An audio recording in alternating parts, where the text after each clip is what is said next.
नमस्ते, Anjali special चॅनलमध्ये सर्व मैत्रिणींचे स्वागत करते।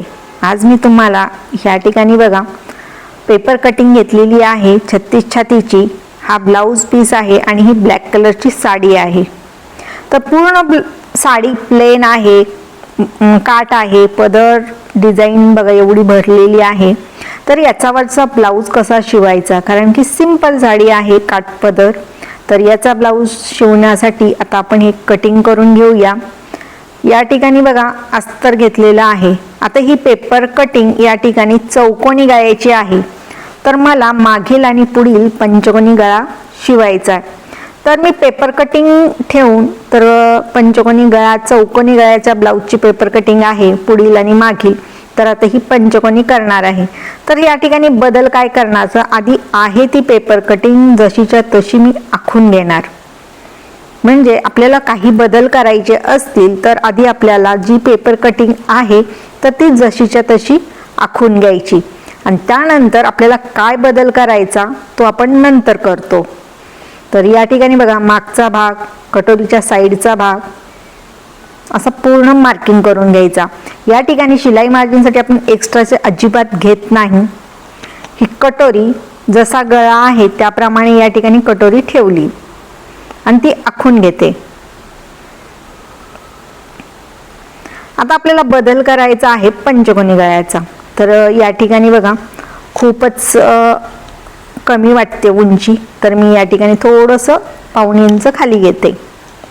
फक्त या ठिकाणी बघा चौकोनीचा आपण पंचकोनी फक्त खालच्या साईडला एक सरळ लाईन मारली।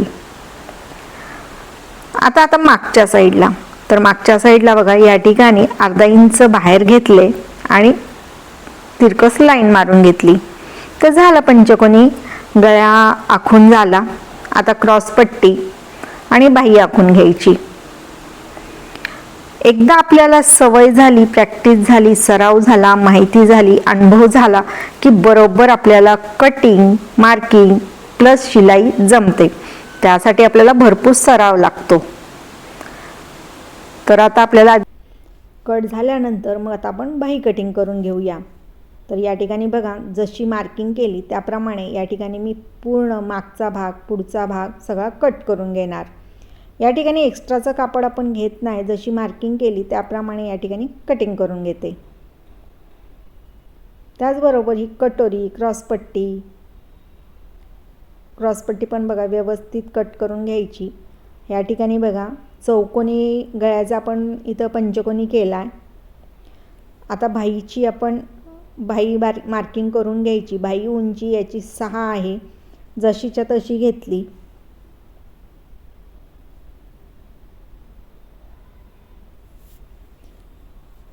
या ठिकाणी बघा इथं सुद्धा बाहीला आपण एक्स्ट्राचे कापड घेतलं नाही, उंचीमध्येच आपण अर्धा इंच जास्त घेतो शिलाई मार्जिन। त्याचबरोबर मोडण्यामध्ये पण खालीवर तर नाही आहे ना, बरोबर कटिंग केलं ना ते चेक करून घ्यायचं। त्यानंतर आता हे कटिंग केलेलं अस्तर जे आहे त्याच्या पहिले या ठिकाणी बघा चौकोनी गळ्याचे आपण पंचकोनी केले तर ते आपले पार्ट वेगळे दिसायला नको म्हणून अशी मार्किंग करून घ्यायची। हे सगळे आपण कटिंग केलेले अस्तरचे पार्ट आहेत। त्याच्यानंतर आपल्याला ब्लाऊजवरती ठेवायचं। पहिले बाही कट करून घ्यायची, कधीही बाही आणि मागचा भाग कट करायचा असतो। आता या बाहीला थोडंसं आपल्याला जोड द्यावं लागणार आहे, तर ते लास्टला आपण जोड द्यायचा। आता हा मागचा भाग, तर प्रत्येक पार्ट ठेवून कटिंग करायची। या ठिकाणी दिसत नाही कारण की अस्तर आणि ब्लाऊज सेम कलरचं घेतलेलं आहे। जर वेळेस मी दाखवण्यासाठी वेगळं अस्तर लावत असते की तुम्हाला दिसण्यासाठी, मला कमेंट आली होती की ताई तुम्ही वेगवेगळं अस्तर लावता, तर त्यासाठी की तुम्हाला समजलं पाहिजे की अस्तर वेगळं का लावलं तर मग कुठं फिनिशिंग कशी घेते, शिलाई कशी करते। त्याचबरोबर अस्तरपेक्षा ब्लाऊजचं कापड मी एक्स्ट्रा कधी घेते हे सुद्धा मी सांगत असते। तर या ठिकाणी बघा दोन्ही सेम असल्यामुळे तुम्हाला समजणार नाही आहे। तर ज्या मैत्रिणींचं आपल्याला कमेंट होती त्यांचं उत्तर दिलं मी, की त्यांना जी शंका होती की मी वेगळं अस्तर का लावते, तर अस्तर हे तुमच्यासाठी लावते, तुम्हाला लक्षात यावं। या ठिकाणी बघा बाहीला मला जोड द्यायची, तर या ठिकाणी मी काटाचं घेतलेलं नाही आहे।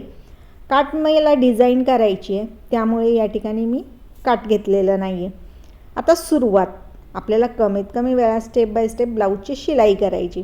तर पहिली सुरुवात आपली क्रॉसपट्टीने होते. सरळ कापड ठेवलं, त्याच्यावरती अस्तर ची क्रॉसपट्टी ठेवली आणि खालच्या साईडला शिलाई करून घ्यायची. आता हे दोन्ही सेम असल्यामुळे आपल्याला उलटसुलट कापड बघून घ्यायचं. त्यानंतर आता आपल्याला याच्यावरती दाबटीप द्यायची. तर एक्स्ट्राचं जे कापड आहे ते कट करायचं, नख मारायचं आणि दाबटीप द्यायची. दाबटीप द्यायला विसरायचं नाही. दाबटीप दिल्यामुळे आपला ब्लाऊज फिनिशिंगमध्ये छान दिसतो.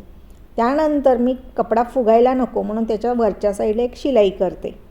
त्याचबरोबर आता वरच्या साईड क्रॉसपट्टीचा जो कापड आहे ते तिथं शिलाई मारून घेते आणि एक्स्ट्रा जी आपली क्रॉसपट्टीचे जे कापड आहे ते कट करून टाकायचं. ब्लाऊज शिवता शिवता फिनिशिंग करायची, म्हणजे वेळ आपला जात नाही आणि ब्लाऊज छान दिसतो. या ठिकाणी बघा तुम्ही, मी अस्तर कट करताना एक्स्ट्राचं जे कापड आहे आपलं अस्तरला सोडून तर इथं कटाकटी कट करते. आता ही कटोरी आपण जोडून घेतो.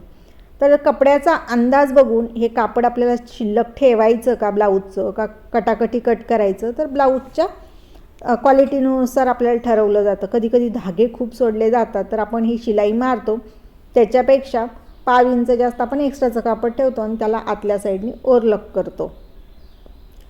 तर या ठिकाणी बघा कटोरीसुद्धा आपली जोडून झाली अस्तरला.